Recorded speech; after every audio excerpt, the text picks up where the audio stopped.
بسم اللہ الرحمن الرحیم۔ السلام علیکم۔ جانے والے چلے جاتے ہیں، پیچھے ان کی یادیں باقی رہ جاتی ہیں۔ میرے پاس آج بھی وہ آئینہ ہے اور اس کی یادیں ہیں جب میں 2 بچوں کی ماں اور ذیشان کی بیوی ہوں، جو مجھ سے بہت پیار کرتے ہیں۔ لگتا ہے کہ میں عدیل کو اب بھلا چکی ہوں، کہ یہی زندگی کا اصول ہے، مرنے والے کے ساتھ مرا نہیں جا سکتا۔ یہ ان دنوں کا ذکر ہے جب تایا ابو، میرے بابا اور چچا جان سبھی اکٹھے ایک بڑے سے مکان میں رہا کرتے تھے۔ چونکہ دادی جان خاندان کی سربراہ تھیں، وہی اس مشترکہ فیملی سسٹم کے ذریعے ہم سب کو جوڑے ہوئے تھیں۔ ہمارا خاندان بڑا تھا اور سب ایک جگہ رہ رہے تھے۔ پوری برادری میں ہماری فیملی اتفاق اور محبت کی وجہ سے مشہور تھی۔ تینوں بھائیوں کے بچے جب ایک جگہ بیٹھتے، وہاں پل بھر کی خاموشی ناممکن بات تھی۔ ہمارے بڑوں کا بھی آپس میں ایک رونق میلہ لگا رہتا تھا۔ یہ ماہ رمضان کی بات ہے۔ پھپھو نے اپنے گھر میں ہم کو افطاری پہ بلایا تھا۔ ان کے کچن سے اشتہار انگیز خوشبو آ رہی تھی۔ افطاری سے چند منٹ پہلے جبکہ سب دعا کر رہے تھے، میرے کزن انوشے آئینے کے سامنے خود کو نقص سے درست کر رہی تھی۔ ارے بھائی انوشے بنو، اب چل بھی پڑو، تم کیا چاہتی ہو وہ صرف تم ہی کو دیکھتے رہیں اور افطاری نہ کریں؟ رابعہ اف، اس نے مجھ پر مکہ تانا، تم بھی بس۔ میں اس کی منسوئی غصے سے محفوظ ہوتے ہوئے ہنسی اور بازو پکڑ کر کھینچتے ہوئے ڈائننگ ٹیبل تک لے آئی۔ جب سارا خاندان کھانے کی میز کے گرد بیٹھ چکا تو دادی بھی آ گئیں۔ آتے ہی ہم سب پر نظر ڈال کر کہا، ماشاء اللہ، میری اس کائنات کو نظر نہ لگے، ہمیشہ ایسے ہی ہنستے بستے رہو۔ مجھے اپنے تایا زاد عدیل کے سامنے جگہ ملی تھی اور انوشے جو بچپن سے پھپھو زاد ذیشان کو پسند کرتی تھی، وہ عین اس کے سامنے برجمانہ تھی۔ سبحان اور شہروز بھی قریب بیٹھے تھے۔ ہم 6 کزنز میں سے بہت دوستی تھی، مگر عدیل سے میری دوستی سب سے بالا تھی۔ وہ میرا بہت خیال رکھتا اور میں بھی اس کی ہر بات مان لیتی۔ دراصل اس کی کوئی بہن نہ تھی اور میرا کوئی بھائی نہ تھا، شاید اسی لیے وہ میری ہر فرمائش پوری کرتا اور میں اس کے حکم پر اس کا کام خود کرتی۔ مثلاً اس کے لیے چائے بنانا اور اس کی شرٹ استری کر دینا۔ افطاری کے بعد ہی باتوں باتوں میں پھپھو نے یہ کہہ کر سب کو چونکا دیا کہ اس عید پر کچھ نیا پروگرام کریں گے۔ کیا نیا پھپھو؟ میں نے سوال کیا۔ یہ تو عید پر ہی پتہ چلے گا، انہوں نے چہک کر جواب دیا۔ رات چائے پینے کے بعد بڑوں کی محفل ڈرائنگ روم میں سجی اور ہم سب باہر لان میں بیٹھے تھے۔ تبھی میری نگاہیں عدیل کو ڈھونڈنے لگی۔ وہ کمرے میں ہوگا، شاید یہ سوچتے ہی میں لان سے کمرے میں آ گئی۔ واقعی وہ کھڑکی سے باہر دیکھ رہا تھا۔ ارے بھائی، دیکھنا ہی ہے تو لان میں آ جاؤ، یہاں اکیلے کیوں کھڑے ہو؟ باہر ٹھیک سے دیکھ نہیں پاتا، تبھی اندر سے سکون سے دیکھ رہا ہوں، اس نے ایک گونا بے خودی سے جواب دیا۔ اچھا، اب باہر چلو بھی، سب وہاں گپ شپ کر رہے ہیں اور تم یہاں تنہائی کی دھیمی آگ پر ہاتھ تاپ رہے ہو۔ مجھے لان میں نہیں بیٹھنا تو پھر کہاں چلنا ہے؟ باہر چلتے ہیں آئس کریم کھانے۔ چاند رات بھی ہم نے ڈھیر ساری شاپنگ کی اور آخر میں آئس کریم کھا کر گھر آ گئے۔ میں اس امر سے بے خبر تھی کہ آج کی رات کے بعد میری زندگی یکسر بدل جائے گی۔ شاپنگ کے بعد رات میں کچن میں تھی جب عدیل آیا اور مجھے پیک کیا ہوا ڈبہ دیا۔ حیران تھی کہ ساری شاپنگ تو ہمارے ساتھ کی تھی، پھر یہ کب خریدا؟ کمرے میں جانا تو کھول کر دیکھ لینا، پر اتنا بتا دوں کہ اس میں میرا چاند ہے۔ یہ کہتے ہی وہ مسکراتے ہوئے باہر چلا گیا۔ وہ مجھے بہت بدلا ہوا لگا۔ فوراً اپنے کمرے میں گئی اور پیک کھولا۔ اس میں خوبصورت دل کے ڈیزائن کی لکڑی سے بنا ہوا دروازہ تھا۔ دروازہ کھولا تو اس میں آئینہ تھا، جس میں سوائے اپنے چہرے کے مجھے اور کچھ نظر نہیں آیا۔ میں الجھ گئی، یہ کیا ہے؟ یہ تو صرف آئینہ ہے۔ مسکرا کر میں نے اسے ڈریسنگ ٹیبل پر رکھ دیا کہ بہت پیارا ہے۔ صبح عید تھی، خوشی کی نوید تھی۔ سبھی تیار ہوئے، نئے کپڑے پہن کر ایک دوسرے کو عید مبارک کہا۔ کچھ دیر بعد پھپھو اپنے بیٹے ذیشان کے ساتھ آ گئیں۔ میں اور انوشے ان کے لیے چائے بنانے چلے گئے۔ جب ہم چائے لے کر لوٹے تو پھپھو دادی اور والد صاحب سے کہہ رہی تھیں کہ ربیہ کو مجھے دے دو، میرے ذیشان کو وہ بچپن سے پسند ہے۔ اب تو دونوں نے تعلیم بھی مکمل کر لی ہے، منگنی آج کل میں کر لیتے ہیں۔ یہ سن کر انوشے کے ہاتھ سے چائے کے ٹرے چھوٹ گئی۔ ارے کیا ہوا؟ میں نے انوشے سے پوچھا۔ میرے ہاتھ میں مٹھائی کی چینی تھی۔ کچھ نہیں ہوا، بس یہ سب ٹوٹ گیا۔ کوئی بات نہیں، دادی نے کہا، اور چائے بنا لو اور شکور سے کہو کہ یہ سب صاف کر دے۔ چائے کے برتن ہی نہیں، کسی کا دل بھی ٹوٹا ہے، اس کی کسی کو خبر نہ ہوئی۔ منگنی عید کے تیسرے دن رکھ لیتے ہیں، پھپھو نے کہا تھا۔ ٹھیک ہے، ابو نے جواب دیا۔ خوشی کے موقع پر خوشی سے مسرتیں دو چند ہوں گی۔ رات کو انوشے بغیر کسی سے بات کیے اپنے کمرے میں جا کر سو گئی۔ میں نے عدیل کو دیکھا جو آدھی رات تک پرانے گیت سنتا تھا، آج وہ بھی غائب تھا۔ دونوں کے اس غیر معمولی رویے پر میرے دل پر کھٹک سی ہوئی۔ جب امی ابو نے میرا عندیہ معلوم کرنا چاہا تو میں نے کہا، میں نے تو ایسا کبھی نہیں سوچا تھا۔ تمہاری پھپھو ایسا چاہتی ہیں بیٹا تاکہ ہم سے جڑی رہیں۔ تبھی مجھے انوشے کے آنسو یاد آ گئے ہیں۔ امی انوشے بھی تو ہے، اس سے کر دیں۔ ذیشان نے تمہارا نام لیا ہے بیٹی، اگر انوشے کو پسند کرتا تو اس کا نام لیتی۔ امی ابو الجھن میں ڈال کر چلے گئے اور میں سوچتی رہ گئی۔ انوشے ذیشان کو چاہتی ہے اور ذیشان مجھے چاہتا ہے، اور میں کس کو چاہتی ہوں؟ عدیل کا خیال آ گیا۔ رات کے 2 بج گئے اور وہ صبح کا گھر سے نکلا تھا، ابھی تک نہیں آیا، نہ جانے کہاں چلا گیا تھا۔ 3 بار فون لگا چکی تھی پر فون آف تھا اس کا۔ میں اس کے انتظار میں لان میں ٹہلنے لگی۔ اچانک گیٹ پر نظر پڑی، وہ اندر آ رہا تھا۔ اس کا چہرہ اترا ہوا تھا اور آنکھیں سوجی ہوئی تھی جیسے کہ بہت رویا ہو۔ میں اس کی طرف لپکی۔ کہاں رہے سارا دن؟ وہ خاموش بس میری طرف دیکھتا رہا، پھر میرا ہاتھ پکڑ کر لان میں پھولوں کی کیاری کے پاس بیٹھ گیا جہاں ہم دونوں اکثر بیٹھا کرتے تھے اور باتیں کیا کرتے تھے۔ ان پھولوں کی کیاری کے ساتھ ہماری بہت سی یادیں وابستہ تھیں۔ بتاؤ کیا ہوا ہے؟ میں نے ایک بار پھر پوچھا۔ کچھ دیر چپ رہنے کے بعد اس نے پوچھا، کیا تم ذیشان کے لیے ہاں کر دی؟ نہیں تو مگر ہاں کر دوں؟ وہ بہت اچھا لڑکا ہے، تم کو خوش رکھے گا، تمہیں پسند کرتا ہے وہ، اس نے ایک سانس میں ہی کہہ ڈالا۔ نہیں، میں نہیں کر سکتی، میں نے جلدی سے کہا۔ کیوں؟ کیا تم کسی اور سے پیار کرتی ہو؟ نہیں نہیں، پتہ نہیں، میں اس کی آنکھوں میں دیکھ رہی تھی، گویا بہت سے سوال ہوں اس کے پاس، اور وہ بھی ایسے دیکھ رہا تھا جیسے بہت کچھ کہنا چاہتا ہو مگر کوئی روک رہا ہے۔ بالآخر میں نے پوچھ لیا، کیا بات ہے عدیل؟ تم کچھ کہنا چاہتے ہو مجھ سے؟ اس کی آنکھوں سے آنسو بہہ نکلے، ہاتھ سے آنکھوں کو رگڑ کر بولا، ہاں بہت کچھ کہنا چاہتا ہوں۔ اب نہیں، کیونکہ اب کیوں نہیں، بس تم شادی کے لیے ہاں کرو، وہ تمہیں بہت خوش رکھے گا۔ یہ کہتے ہی وہ میرا ہاتھ چھوڑ کر اٹھ کر کمرے کے اندر چلا گیا۔ مجھے ایسے لگا جیسے سب کچھ ختم ہو گیا، کچھ تھا میرے پاس جو نہیں ہے اب۔ اس رشتے پر دادی اور میرے والدین مطمئن تھے، پھپھو بہت خوش تھیں، اور ذیشان بہانے سے 3 بار کچن میں چکر لگا چکا تھا جہاں میں دادی جان کی فرمائش پر کھیر بنا رہی تھی، لیکن انوشے چپ تھی، وہ کچھ بھی نہیں بول رہی تھی۔ میں نے اسے بہت سمجھایا کہ جاؤ اور جا کے ذیشان سے اپنے دل کی بات کہہ دو، پر وہ نہ مانی۔ کہنے لگی، وہ مجھ سے نہیں تم سے پیار کرتا ہے، اور تم چاہتی ہو میں اس سے اپنے لیے پیار کی بھیک مانگوں۔ وہ نہ سمجھی، اور مجھ سے یہ سمجھ نہیں آ رہا تھا کہ میں کیا کروں، کس سے بات کروں۔ اوپر سے مجھے عدیل کی سمجھ نہیں آ رہی تھی، پتہ نہیں اسے ہو کیا گیا تھا۔ آج پھر وہ صبح سے گھر پر نہیں تھا، جانے کہاں تھا۔ میں جانے انجانے بھی سارا دن اسے ڈھونڈتی پھری۔ 3 دن گزرتے، دیر نہ لگی، منگنی کی شام آ گئی۔ انوشے خود مجھے رسم منگنی کے لیے تیار کرنے لگی۔ لاکھ کوشش کے باوجود وہ خوش نظر نہیں آ رہی تھی۔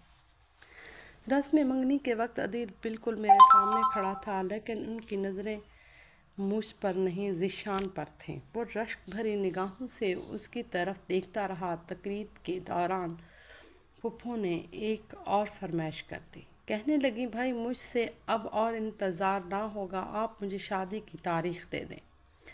بابا نے کہا، جب چاہو آ کر لے جاؤ اپنی بہو کو، اب یہ ہمارے گھر تمہاری امانت ہے۔ تبھی 1 ماہ بعد کی تاریخ کا تعین ہو گیا۔ میرے حالات تو ایسے تھے کہ کاٹوں تو لہو نہیں بدن میں، جانے کیا ہو گیا مجھے۔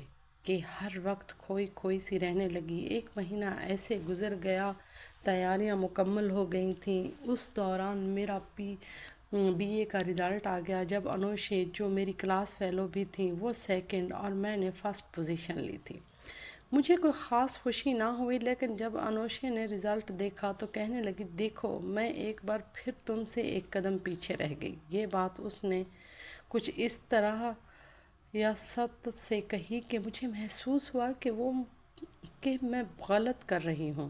مجھے ذیشان سے شادی نہیں کرنی چاہیے۔ سوچتے سوچتے شادی میں 2 دن رہ گئے۔ بالآخر میں نے فیصلہ کر لیا۔ رات 8 بجے کے قریب میں نے ذیشان کو چھت پر بلایا اور کہہ دیا، دیکھو شانی، میری بات غور سے سنو۔ انوشے تم سے پیار کرتی ہے۔ کیا کہہ رہی ہو تم؟ انوشے مجھ سے؟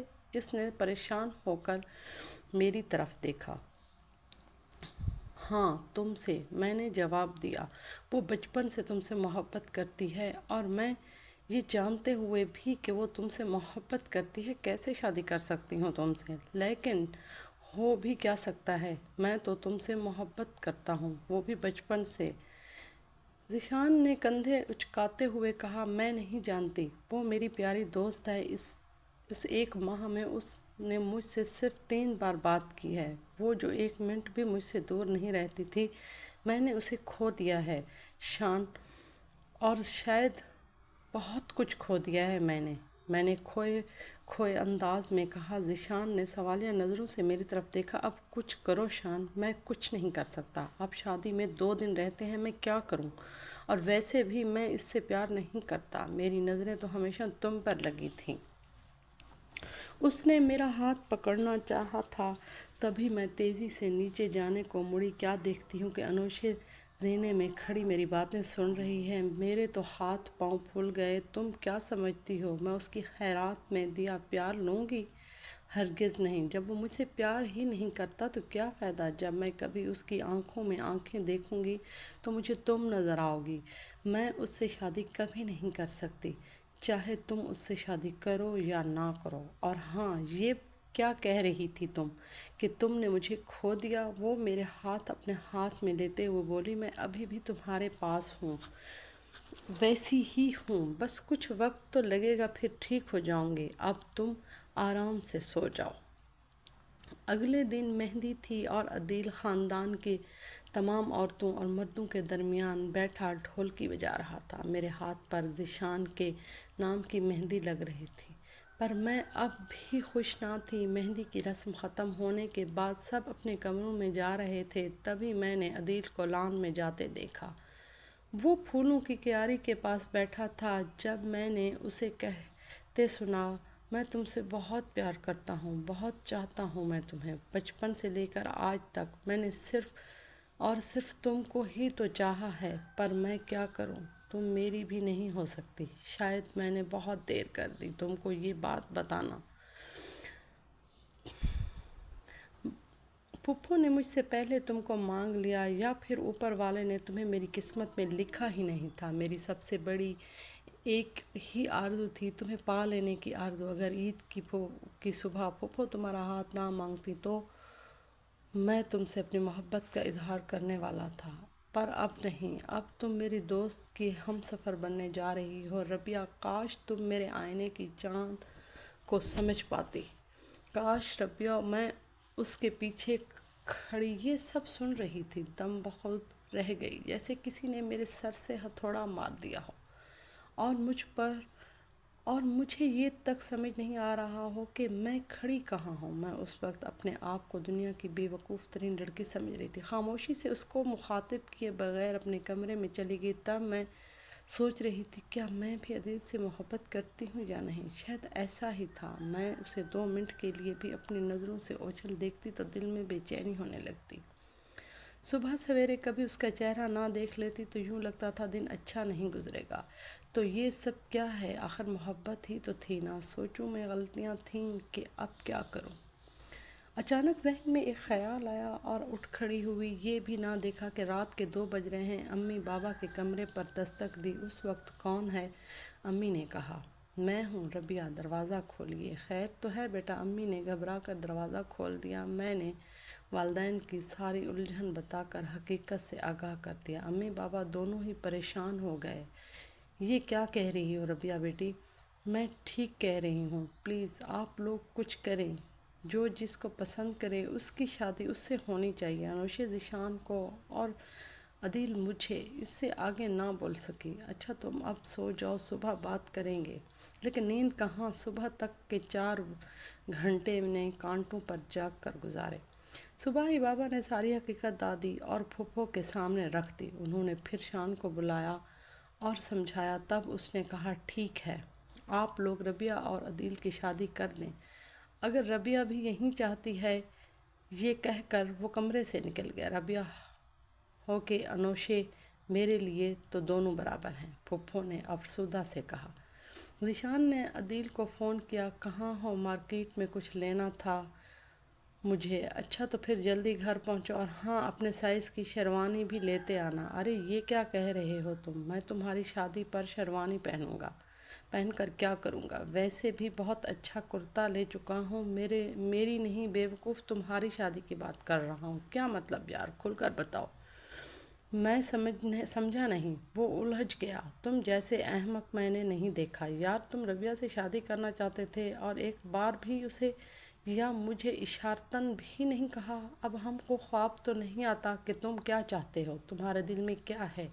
یار تم کو غلط فہمی ہوئی ہے۔ ربیہ نے مجھے کبھی نہیں کہا کہ وہ مجھ سے شادی کرنا چاہتی ہے۔ ایسا کہنا نہیں پڑتا، صرف محسوس کرنا پڑتا ہے۔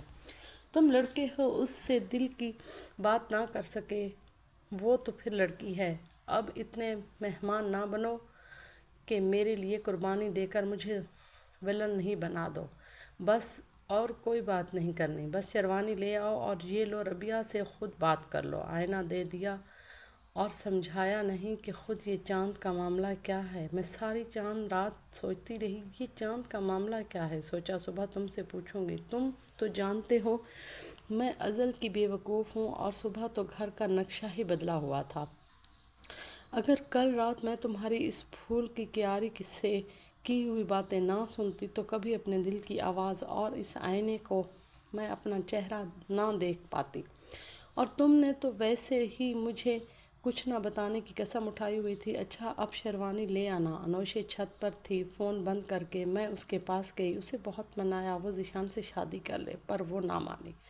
ضد کی پکی تھی، شاید اپنی جگہ وہ بھی ٹھیک تھی۔ نیچے آئی تو روم میں نیوز چینل پر بریکنگ نیوز چل رہی تھی کہ جبکہ وہاں کوئی موجود نہ تھا۔ پتہ نہیں کون ٹی وی آن کر کے چلا گیا۔ میں ریموٹ اٹھا کر بند کرنے لگی تو ایک دم سکت تہ گئی۔ لاہور کے کسی بڑے شاپنگ مال میں آگ لگ گئی تھی۔ 8 لوگ جان سے گزر چکے ہیں جبکہ 50 زخمی تھے۔ اف، پاکستان کے حالات جانے کب ٹھیک ہوں گے۔ جو لوگ مر چکے تھے ان کی ڈیڈ باڈیز باہر لینڈ میں رکھی تھیں۔ یہ چہرہ نہیں، یہ وہ نہیں ہو سکتا۔ سب نیچے آ گئے۔ کیا ہوا ربیہ؟ امی یہ دیکھیں، یہ نہیں ہو سکتا۔ میری زبان لڑکھڑانے لگی، تبھی میں دھڑم سے گر گئی۔ کسی کو یقین نہ آئے گا کہ وہ بے ہوش ہی 1 سال تک رہی۔ میں جب کومے سے بیدار ہوئی تو اپنے کمرے کو ہسپتال کی مانند پایا۔ امی میں کہاں ہوں؟ تم اپنے کمرے میں ہو میری بچی، تم ٹھیک ہو گئی ہو۔ ان کی خوشی دیدانی تھی، لیکن اگلے ہی لمحے وہ اداس ہو گئیں۔ کیوں عدیل اس دنیا میں نہ رہا تھا؟ اسے مارکیٹ میں آگ کے حادثے سے نگل لیا تھا، اور اس حادثے کو اب 1 سال گزر چکا تھا۔ بیٹی ہماری بات مان لو، ہم نے بہت دکھ دیکھ لیا ہے۔ ہماری بات مانو گی تبھی عدیل کی روح کو بھی سکون مل جائے گا۔ ماں باپ، پھپھو اور بوڑھی دادی کی خاطر بالآخر مجھے سر جھکانا ہی پڑا، اور میں رشتہ ازواج میں منسلک ہو گئی۔ اب میں اور ذیشان مل کر عدیل کی یادیں تازہ کر لیتے ہیں، جبکہ انوشے M.Phil کرنے لندن چلی گئی۔ عدیل چلا گیا، مگر اس کی یادیں ہمیشہ ہمارے دلوں میں تازہ رہیں گی۔ ہماری کہانی کو لائک کیجیے گا، سبسکرائب کیجیے گا، کمنٹ میں بھی بتائیے گا کہ آپ کو ہماری ویڈیو کیسی لگتی ہیں۔ شکریہ۔